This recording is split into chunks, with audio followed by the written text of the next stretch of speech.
Hello दोस्तों, स्वागत है आप सभी का एक और न्यू वीडियो में। दोस्तों, इसके पिछले वीडियो में हमने आप लोगों को प्रश्नावली 6.1 तक जो है बता दिया था और फिर उसके बाद हमने बताया था कि अब जो शुरू होगा वो त्रिभुज का एकदम एक तरह से समझ लीजिए इम्पॉर्टेंट प्रश्न भी रहेगा और जो है उसमें थ्योरी टाइप का रहेगा। अब जैसे देखिए यहाँ पर जो हम लिए हैं वो है प्रमेय 6.1। परीक्षा की दृष्टि से बहुत ही ज़्यादा इम्पोर्टेंट है, वो भी 6 नंबर में। जैसे आप लोगों का जो पेपर पैटर्न है वो बदल गया, थोड़ा पिछली बार भी बदला था तो इस बार उसी तरह है। 20 MCQ आएंगे, फिर उसके बाद 2-2 नंबर के प्रश्न आएंगे, फिर 4 नंबर के आएंगे, फिर 3 प्रश्न आएंगे लास्ट में 6-6 नंबर के। तो अगर ये प्रश्न कभी आता भी है तो 6 नंबर में एकदम फिक्स है कि आना ही आना है। अगर नहीं आएगा तो भाई बात ही अलग है, लेकिन इतना ज़्यादा इम्पोर्टेंट है कि अगर मान लीजिए प्रश्न नहीं आ रहा है प्रमेय, तो इस प्रमेय पर आधारित प्रश्न तो आएगा ही आएगा, ठीक है ना। तो इसलिए जो है ये प्रमेय पढ़ना बहुत ज़्यादा इम्पोर्टेंट है। तो देखिए ये जो प्रमेय है, इस प्रमेय का एक छोटा सा नाम है थेल्स प्रमेय। आप लोग अगर बुक में देखेंगे या फिर कहीं और देखेंगे तो वहाँ पर लिखा मिलेगा आप लोगों को थेल्स प्रमेय। तो मान लीजिए कभी कभी डायरेक्ट पूछ लेगा कि थेल्स प्रमेय को सत्यापित कीजिए, ऐसे भी पूछ सकता है। या तो इस प्रमेय को ही डायरेक्ट दे देगा और कहेगा कि प्रमेय ही दे देगा 6 नंबर में और उसके बाद इसको आप लोगों को करना रहेगा। तो इसको जो है आज हम एकदम आप लोगों को एकदम आसान मेथड बताएंगे, जिससे आप लोग जो है एक बार देखने के बाद अगर एक बार खुद से रिवीजन कर लेते हैं तो फिर भूलने का तो कोई सवाल ही नहीं बनता है। लेकिन भाई जब भूलना ही चाहेंगे तो फिर मैं कुछ नहीं कर सकता हूँ, ठीक है ना। तो इसलिए जो है आज हम प्रमेय 6.1 शुरू करेंगे। देखिए 2 प्रमेय पढ़ाने के बाद आज प्रमेय 6.1 थेल्स प्रमेय और कल पढ़ाएंगे हम थेल्स प्रमेय का विलोम। तो थेल्स प्रमेय पढ़ाएंगे और थेल्स प्रमेय का विलोम, उसके बाद हम जो है कुछ प्रश्नों को सॉल्व कराएंगे, ठीक है ना। तो पहले अब हम चलते हैं थेल्स प्रमेय की तरफ। देखिए पहले इस थेल्स प्रमेय को हम पढ़ते हैं, उसके बाद जो है इसको बताते हैं। देखिए प्रमेय 6.1 क्या है। यदि किसी त्रिभुज की एक भुजा के समांतर यदि किसी त्रिभुज की एक भुजा के समांतर अन्य 2 भुजाओं को भिन्न भिन्न बिंदुओं पर प्रतिच्छेद करने वाली एक रेखा खींची जाए एक रेखा क्या है, वो खींची जाए, तो वो जो है वो रेखा जो जा रही है वो अन्य दोनों भुजाओं को एक ही अनुपात में विभाजित करती है। देखिए ऐसे ही नहीं समझ में आएगा, पहले हम इसको समझा लेते हैं, उसके बाद इसका प्रूव करेंगे, ठीक है ना। चलिए देखिए, जैसे प्रमेय क्या कह रहा है, कह रहा कि यदि किसी त्रिभुज की, ठीक है ना, यदि किसी त्रिभुज की, मान लीजिए कोई भी त्रिभुज हो, इसमें नहीं कोई किसी भी त्रिभुज का जिक्र नहीं किया है कि कौन सा त्रिभुज होना चाहिए। तो यदि किसी त्रिभुज, अब मान लीजिए कोई भी त्रिभुज है तो 3 भुजा होगा, ठीक है ना। तो इसमें कह रहा है कि यदि किसी त्रिभुज की एक भुजा के समांतर मान लीजिए अगर इस भुजा को मैंने ले लिया तो इसके समांतर ऐसे होगा कि नहीं भाई, ये भुजा जो है ये भुजा समांतर होनी चाहिए। मान लीजिए आप लोग इसको छोड़िए, इसको लेना चाहते हैं तो ऐसे हो जाएगा, इसको लेना चाहते हैं तो ऐसे हो जाएगा, ठीक है ना। बस करना क्या है कि किसी भी एक भुजा के समांतर अन्य 2 भुजाओं का मतलब देखिए जैसे इसको हम ले लिए, इसको ही क्यों नीचे वाला लेते हैं ताकि हम लोग को सीधा पड़ता करने में, ठीक है ना। अगर मान लीजिए आप ऐसे लेंगे तो ये त्रिभुज इधर से हो जाएगा। तो क्या करेंगे, देखिए हो गया कहाँ तक, यदि किसी त्रिभुज की एक भुजा के समांतर अन्य 2 भुजाओं को, अब देखिए एक भुजा ये दोनों भुजा को जो है भिन्न भिन्न बिंदुओं पर यहाँ प्रतिच्छेद कर रही है। अब इसको अगर एक खींच दिए तो कह रहा है कि अन्य 2 भुजाएं एक ही अनुपात में विभाजित होंगी, अर्थात ए टर्म यहाँ का, जैसे ए जो है और ए जो है, इसका अनुपात, इन दोनों का अनुपात इक्वल होगा, ठीक है ना। हमको यही प्रूव करना है। देखिए इसमें केवल एक कंडीशन है, उस कंडीशन को अगर फॉलो करेगा तभी ये होगा कि ए वाला कंडीशन, ठीक है ना, समांतर वाला। अगर समांतर नहीं रहेगा तो ये फॉलो नहीं करेगा, ठीक है ना। तो देखिए पहले तो हम आप लोगों को इसके बारे में एक चीज़ थोड़ा सा हम बताना चाहते हैं। जैसे ये प्रमेय जो है कई प्रकार से पूछा जा सकता है। पहला तो थेल्स प्रमेय, दूसरा नाम ही दे देगा, तीसरा सिंपली हम बता दे रहे हैं कैसे देगा। जैसे मान लीजिए एक ए दे दिया, ठीक है ना, और ऐसे बना दिया, इसका नाम लिख दिया ABCDE, इस प्रकार से कह दिया, ठीक है ना। और यहाँ पर लिख दिया कि BC इक्वल टू नहीं BC जो है वो समांतर, देखिए समांतर का चिन्ह है, ठीक है ना।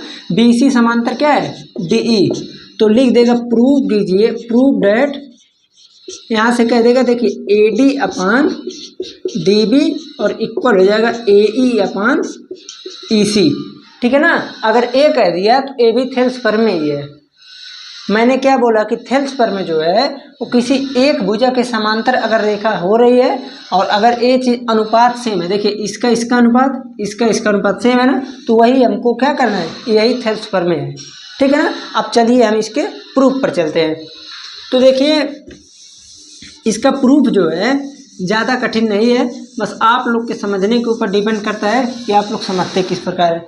देखिए इसमें करेंगे क्या, देखिए इसको जो है जिस प्रकार से हम लिख रहे हैं आप लोग एकदम सेम उसी प्रकार से लिखिएगा, क्योंकि अब इससे छोटा और इससे आसान तरीका अब कोई नहीं है, ठीक है ना। तो इसलिए आप लोग पहले इसको देखिए। इसमें क्या करेंगे, प्रूव करना है हमको, तो एक पहले हम बनाएंगे त्रिभुज, एक बना लिया हमने त्रिभुज, नामकरण करेंगे ABC, ठीक है ना। भुजा BC के समांतर एक रेखा हम क्या खींच रहे हैं DE, भुजा BC के समांतर हमने एक रेखा क्या खींच दिया DE, रेखा DE। देखिए जो प्रूफ वाला त्रिभुज में सवाल है उसके लिए मैं 2-3 पॉइंट को पहले ही बता देना चाहता हूँ।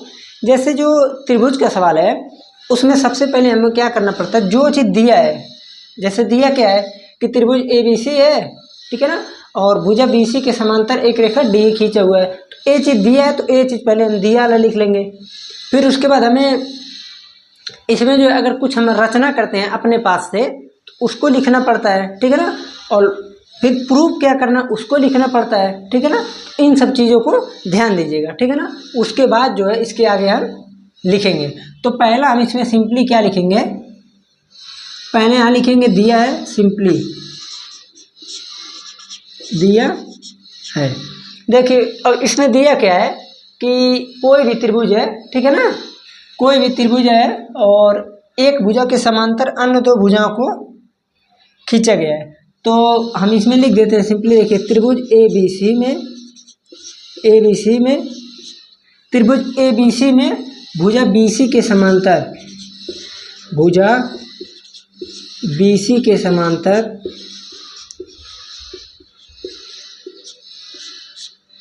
त्रिभुज ABC में भुजा BC के समांतर रेखा DE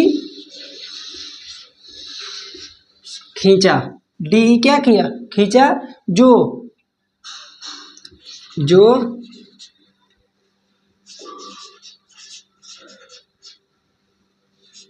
भुजा AB और भुजा AB और AC को क्रमशः D एवं E बिंदु पर काटती है, E बिंदु पर काटती है, ठीक है ना। बस इतना ही केवल लिख देंगे और कुछ, ठीक है, और कुछ नहीं लिखना है। दिया है क्या लिख देंगे, त्रिभुज ABC में भुजा BC के समांतर रेखा DE खींचा, जो दो अन्य रेखाएं AB और AC को बिंदु D और E पर क्रम से क्या कर रही हैं, काट रही हैं, ठीक है ना। इतना लिखने के बाद अब हम लिखेंगे सिद्ध करना है। हमें सिद्ध क्या करना भाई, ये भी तो लिखना अनिवार्य है, सिद्ध करना है। हमें सिद्ध क्या करना है कि AD जो है, ध्यान दीजिएगा, AD अपान DB, देखिए DB लिखे चाहे BD लिखे बात वही है, इधर से लिखें DB इधर से लिखें BD, दोनों सेम है, इसलिए आप लोग चाहे जो लिख लीजिएगा, equal to AE upon EC, AE upon EC, ठीक है ना। इतना हो गया। अब रचना में हम दो चीज़ कर सकते हैं, जैसे क्या लिख सकते हैं, रचना में देखिए सिंपली हम करते क्या है, इसको प्रूव करने का जो है दो तरीका है। दो तरीका क्यों है, हम रचना को अभी छोड़कर पहले हम इसमें उपपत्ति बताते हैं, ठीक है ना। उपपत्ति का मतलब होता है एक तरह से साबूत, ठीक है ना, कि जो भी कर रहे हैं वो किस क्रियाकलाप पर कर रहे हैं, ठीक है ना, किसके आधार पर कर रहे हैं, तो यही होता है उपपत्ति। जैसे मान लीजिए मैंने लिख दिया यहाँ पर उपपत्ति। उपपत्ति में सिंपली हम क्या लिखेंगे कि त्रिभुज का क्षेत्रफल जो है, त्रिभुज का क्षेत्रफल क्या होता है 1/2 इंटू आधार और इंटू होता है ऊंचाई, ठीक, आधार इंटू ऊंचाई। और एक और होता है देखिए इक्वल होता है भुजा इंटू भुजा और बाई 2, ठीक है ना। देखिए पहले देख लें, दिख रहा है, हाँ ठीक है। देखिए ये जो उपपत्ति होता है इसमें क्या है कि त्रिभुज का क्षेत्रफल जो है एक होता है 1/2 इंटू बेस इंटू हाइट, मतलब आधार इंटू ऊंचाई, ठीक। अगर मान लीजिए इस फार्मूले को हम लगाते हैं तो इसके लिए हमें क्या एक, देखिए यहाँ ध्यान दीजिए, आधार तो किसी भी त्रिभुज का पता है, ऊंचाई हमको निकालना पड़ेगा। तो ऊंचाई निकालने के लिए हम सिंपली क्या करते हैं, जैसे मान लीजिए हमको इस त्रिभुज का लेना है ADE को, तो ऊंचाई लेने के लिए सिंपली हमें यहाँ से एक लंब डाल देंगे, एक यहाँ से लंब डाल देंगे। तो देखिए ये क्या हो जाएगा, अब मान लीजिए इसको मान लीजिए EF और एक इधर भी करेंगे तो ये हो गया DG, ठीक है ना। ध्यान दीजिएगा, अगर मान लीजिए हमको इस फार्मूले का प्रयोग करना है तो आधार इंटू ऊंचाई, ऊंचाई के लिए हमको लंब डालना पड़ेगा, ठीक है ना। और अगर मान लीजिए भुजा इंटू भुजा बाई 2 करते हैं तो इसके लिए लंब डालने की आवश्यकता नहीं है, ठीक है ना। तो आप लोग इसमें लंब डालें चाहे ना डालें, दोनों काम कर सकते हैं। तो अब हम यहाँ रचना में लिखेंगे, लिख देंगे, देखिए क्या लिख देंगे कि EF लंब AB। देखिए EF जो है AB भुजा पर लंब है ना, AB। देखिए एक चीज आप लोग देखे होंगे, दो चीज आप लोगों को नया मिला होगा। पहला इसको बोलते हैं पैरेलल, मतलब समांतर, समांतर, ठीक, और इसको बोलते हैं लंब, ठीक। तो इन दोनों को आप लोग ध्यान दीजिएगा। तो यहाँ लिख दिए EF लंब AB, और क्या लिख दिए DG लंब AC, इतना हो गया। और हम एक चीज लिखेंगे कि BE, देखिए चूंकि यहाँ पर जो है इसमें हम देख रहे हैं तो एक चतुर्भुज बनना है और अभी हम पढ़ रहे हैं त्रिभुज को, ठीक है ना। तो इसके लिए हमको यहाँ इसको से यहाँ और D से C, तो यही चीज हमको लिखना है कि B से E एवं B से E एवं D से C को मिलाया, D से C को मिलाया। अब हमको लगता होगा कि इतने में तो किसी को कोई प्रॉब्लम नहीं होगा, ठीक है ना। देखिए एक बार हम इसको हल्का सा ओवरव्यू देते हैं। जैसे देखिए पहले हम कोई भी चीज़ लिखते हैं तो मैथ करने का सवाल का यही आइडिया है कि जो चीज़ पहले दिया उसको हम उतार देते हैं, लेकिन हम लोग करते हैं क्या है, किसी अन्य टॉपिक में तो नहीं करते हैं, बट त्रिभुज के सवाल में हमको लिखना ही पड़ता है। तो पहले दिया क्या है कि त्रिभुज ABC में भुजा BC के समांतर एक रेखा DE खींचा जो अन्य दो भुजाओं को भिन्न भिन्न बिंदुओं पर प्रतिच्छेद कर रही है और उस बिंदु का नाम भी जिक्र कर दिए, ठीक। उसके बाद हमको करना है कि सिद्ध क्या करना है, भाई दिया है, ठीक है, अब निकालना क्या है वो भी लिख लिए।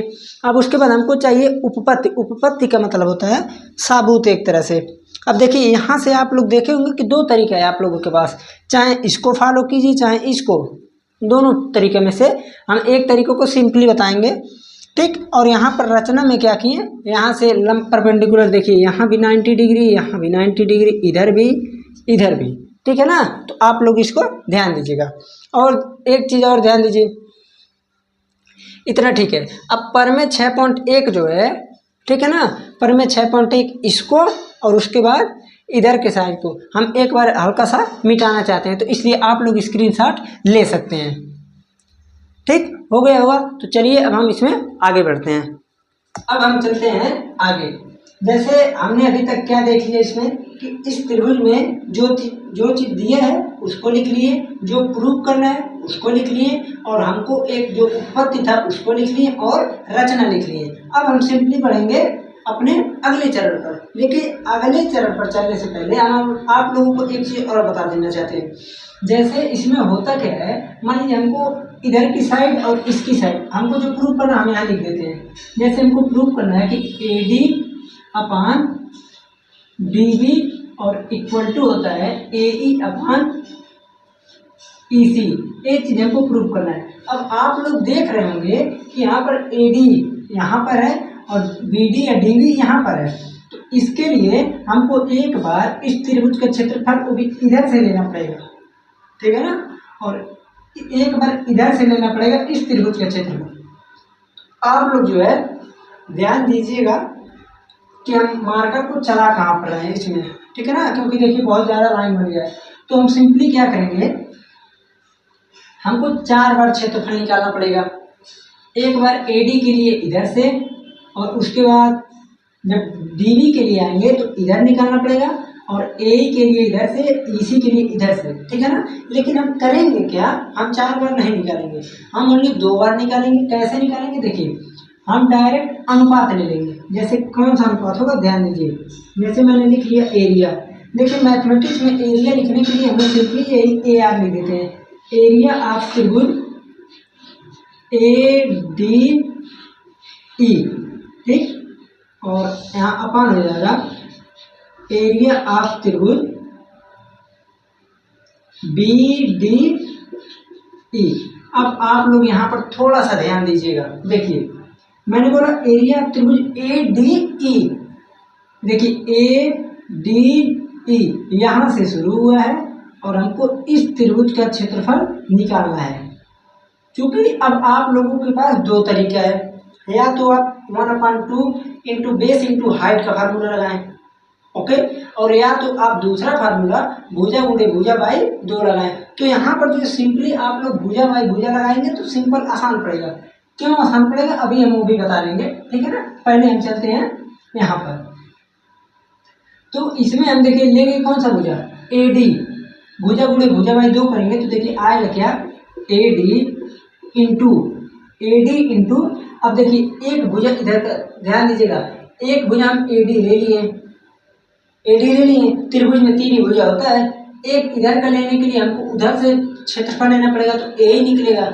इसका मतलब हमको एक बीच वाला DE लेना पड़ेगा, ठीक है ना। तो यहाँ से लेंगे DE अपान 2।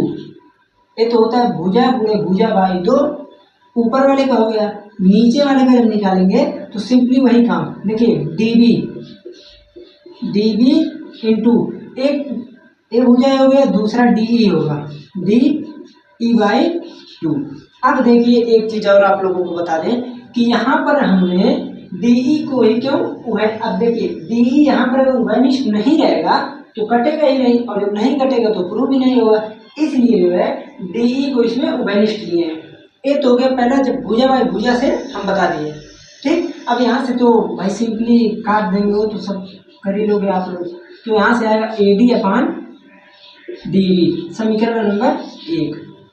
अब हमें नहीं लगता है कि आप लोग दूसरे वाले को नहीं निकाल पाएंगे, ठीक है ना। तो चलिए हम दूसरा भी बताते हैं। अब दूसरे के लिए हमको क्या करना है, एरिया ऑफ त्रिभुज AED। देखिए पिछली बार ADE इधर से लिए थे, बट इस बार AED, तो AED अपान एरिया ऑफ त्रिभुज DEC। अब यहाँ से क्या होगा, देखिए भुजा लेंगे AE इंटू, अब बेस तो भाई DE प्रत्येक जगह वही है, DE अपान 2 अपान ए भुजा लेंगे EC इंटू DE बाई 2। सब कुछ कटने के बाद बचेगा simply AE by EC, equation number 2, ठीक है। अब हमें ये नहीं लगता है कि किसी को समझने में कोई परेशानी है। देखिए एक चीज हम और बता देते हैं। अगर मान लीजिए आप लोग 1/2 इंटू बेस इंटू हाइट का फार्मूला लगाते हैं तो 1/2 तो ठीक है, बेस भी ठीक है। बेस अगर AD है तो इस भुजा के लिए परपेंडिकुलर कौन सा है? देखिए अगर कोई भी चीज़ ऐसे बना दिए तो परपेंडिकुलर ऐसे होना चाहिए। जैसे बताया कि ए जो लगाए हैं फार्मूला, हम लगाए हैं भुजा इंटू भुजा बाई 2। जब हम भुजा गुणे भुजा बाई 2 को लगाए हैं तो सिंपली देखिए अब यहाँ पर जो है आप लोग कन्फ्यूजन में मत पड़िएगा। जैसे मैंने ADE त्रिभुज को जब लिया तो AD यहाँ से आ गया, ठीक है ना। जब एक भुजा AD आ गया तो दूसरी बार भुजा DE को लिया, ठीक है ना। और इसमें मैंने जब कर दिया तो देखिए एक भुजा यहाँ DB या BD को मैंने लिया और दूसरी बार भी DE को लिया। देखिए अब आप लोग ये ले सकते हैं, BE को ले सकते थे, इसमें कोई कन्फ्यूजन। जैसे मान लीजिए यहाँ पर मैंने बना दिया आप लोगों के लिए, देखिए इस प्रकार से DBE, ठीक है ना। तो अब यहाँ पर आप लोग देख रहे हैं कि अगर मान लीजिए आप DE को नहीं लेंगे तो यहाँ से DE कटेगा ही नहीं, और जब कटेगा नहीं तो फिर ये प्रूव होगा नहीं। इसलिए हम किसी भी मेथड का यूज करें, चाहे भुजा गुणे भुजा बाई 2 का यूज करें, चाहे 1/2 इंटू बेस इंटू हाइट का यूज करें, बट हमको उसमें एक कॉमन साइड को लेना पड़ेगा। जैसे मान लीजिए ये तो ठीक है, अब मैं लेता हूँ परपेंडिकुलर वाला। तो परपेंडिकुलर वाला क्या है, जैसे देखिए मान लीजिए मैंने इधर ले लिया AD भुजा को। जब मैंने AD भुजा को लिए तो अब आप लोग को एकदम दिख रहा होगा कि इसके परपेंडिकुलर कौन है। बताइए परपेंडिकुलर A दिख रहा है कि नहीं? देखिए ध्यान दीजिएगा। अब तो भाई अब इससे बढ़िया समझाने के लिए कोई रास्ता नहीं है। देखिए अगर मैंने AD को लिया तो परपेंडिकुलर देखिए हो रहा है FE, तो आप लोग यहाँ पर AD इंटू FE को लिख सकते थे, ठीक है ना। इसमें अब आप लोग खुद बताइए, जब मैंने BD को लिया, BD को, तो इसके लिए कुछ आपको परपेंडिकुलर दिख रहा है? नहीं, परपेंडिकुलर नहीं दिख रहा है। तो इसलिए हम करते क्या है, अगर मान लीजिए आप लोगों को कभी इस मेथड से करना होगा तब, तो BD को लेकर, जैसे अगर BD भुजा यहाँ तक है और BD को आगे भी बढ़ा दे, जैसे देखिए यहाँ तक है मैंने यहाँ बढ़ा दिया, तो ये जो FE है इसके लिए भी परपेंडिकुलर का काम करेगा कि नहीं? करेगा ना। तो इसलिए आप लोग अगर इसको लेते हैं तो FE जो है उसी को दोनों में आप लोग कॉमन भुजा लेंगे। ओके, तो अब हम चलते हैं आगे, ठीक। अब ध्यान दीजिएगा, अब मैंने आप लोगों को ये प्रूव कर दिया, हाँ ठीक है अनुपात तो ठीक है, लेकिन अब कुछ थोड़ा सा गड़बड़ है। गड़बड़ क्या है, अगर मान लीजिए मैंने अनुपात प्रूव कर दिया तो हमको अब एक चीज़ और प्रूव करना पड़ेगा कि इसका क्षेत्रफल किसका, ध्यान दीजिएगा, यहाँ का जो है इधर का क्षेत्रफल, इधर का जो लाइन बना रहे उसी के अंदर का देखिएगा। अगर हम प्रूव कर दें कि इधर का क्षेत्रफल और इधर का क्षेत्रफल, बनाने पे मत जाइएगा, ये तो ज़्यादा है कम है, इधर का और इधर का अगर दोनों समान है तो हम डायरेक्टली कह सकते हैं कि हाँ ठीक है ये प्रूव हो गया। तो अब हम करेंगे क्या, अब हम क्या लिखेंगे, ध्यान दीजिएगा, लिखेंगे, चलिए हम यहाँ पर लिख देते हैं, ठीक है ना। लेकिन आप लोग नीचे ही इसको लिखिएगा, जो चीज़ मैं यहाँ लिख रहा हूँ। लिखना क्या है, सिंपली आप लोग लिख दीजिएगा कि त्रिभुज BDE, त्रिभुज BDE, त्रिभुज BDE एवं त्रिभुज BCE, त्रिभुज BCE। अब ध्यान दीजिए, दो त्रिभुज बन गया, BDE BCE, दो त्रिभुज बन गया ना। दोनों त्रिभुज जो है आप लोग देख रहे होंगे कि दोनों जो है दो समांतर रेखा के बीच के बने त्रिभुज हैं। ये दोनों रेखा समांतर था कि नहीं? देखिए ये दोनों रेखा समांतर थी। अगर समांतर रेखा है तो इनके बीच में जो है, ठीक है ना। अब जैसे हम कोई भी चीज़ अगर बनाएंगे तो अभी हम बता रहे हैं आप लोगों को कि कैसे वो एक दूसरे के सिमेट्री होते हैं, बता रहे हैं, ध्यान दीजिए। चूँकि देखिए त्रिभुज BDE एवं त्रिभुज BCE दो समांतर रेखाओं के बीच बने त्रिभुज हैं। त्रिभुज BDE एवं त्रिभुज BCE दो समांतर रेखाओं के बीच बने त्रिभुज हैं, ठीक। अगर दो समांतर रेखाओं के बीच बने त्रिभुज हैं तो हम सिंपली कह सकते हैं, इसलिए एरिया ऑफ त्रिभुज BDE देखिए यहाँ त्रिभुज भूल गए, एरिया ऑफ त्रिभुज B D E equal to area of त्रिभुज बी सी ई। अगर ए इक्वल हो गया, यहाँ इक्वेशन बन गया 3, ठीक है ना। मैंने इधर का साइड प्रूव कर दिया, इधर का प्रूव कर दिया, और मैंने ए भी प्रूव कर दिया कि ये दोनों जो त्रिभुज बन रहे हैं नीचे के, वो चूंकि दो समांतर रेखाओं के बीच के बने त्रिभुज हैं, और चूंकि दो समांतर रेखाओं के बीच अगर मान लीजिए हम किसी भी चीज़ को बना रहे हैं तो लगभग वो सेम ही होता है, ठीक है ना। तो इसलिए हम अब सिंपली कह सकते हैं कि इक्वेशन मतलब समीकरण, यानी समीकरण 1, 2 एवं 3 से, समीकरण 1, 2, 3 से डायरेक्ट वही लिख देंगे, A D by D B equal to A by E C. ठीक, ये हो गया आप लोगों का प्रूफ। देखिए आप लोगों को लगभग इसमें कहीं रटने की कोई आवश्यकता नहीं पड़ी होगी। हमने सिंपली किया क्या है, जैसे देखिए जो अभी हमने पीछे लिखा था जिसको मैंने इरेज कर दिया, उसमें हम सिंपली क्या लिखे थे, जो चीज़ दिया था। देखिए हम एक चीज़ और कहेंगे, जो चीज़ दिया था, जैसे मैंने जिस भाषा में लिखा था भाषा आप वो एक यूज कीजिएगा, बट अब मान लीजिए थोड़ा दूसरे टाइप का लिख देते तो चल जाएगा, ठीक है ना। और उसके बाद जो प्रूव करना है तो वही लिखेंगे। जो रचना किए हैं, रचना भाई जब वही चीज़ करना है तो आप भी वही लिखेंगे। उपपत्ति में आपको वही लिखना ही पड़ेगा, क्योंकि त्रिभुज का मान लीजिए क्षेत्रफल निकाल रहे हैं तो हम वही दोनों फार्मूले का यूज करते हैं। चूँकि हमको इस जो थेल्स प्रमेय है इसमें हमको एकदम ये नहीं बताया गया कि हाँ यही त्रिभुज है, न्यून कोण है, अधिक कोण है, सम, ऐसा कुछ नहीं बताया गया है, ठीक है ना। तो इसलिए हम दो फार्मूले का यूज करते हैं। दो फार्मूले को मैंने आप लोगों को दोनों तरीका बता दिया, ठीक है ना। अगर भुजा इंटू भुजा लगाते तो वो भी सही है, और अगर बेस इंटू हाइट लगाते हैं तो वो भी सही है, ठीक है ना।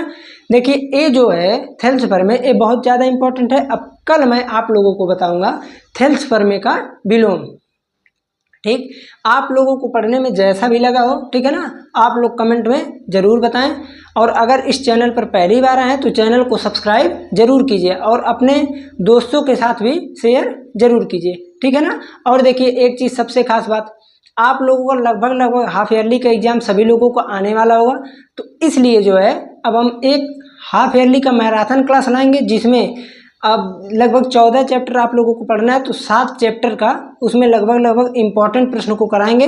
तो उस वीडियो को आप लोग जरूर देखिएगा। धन्यवाद।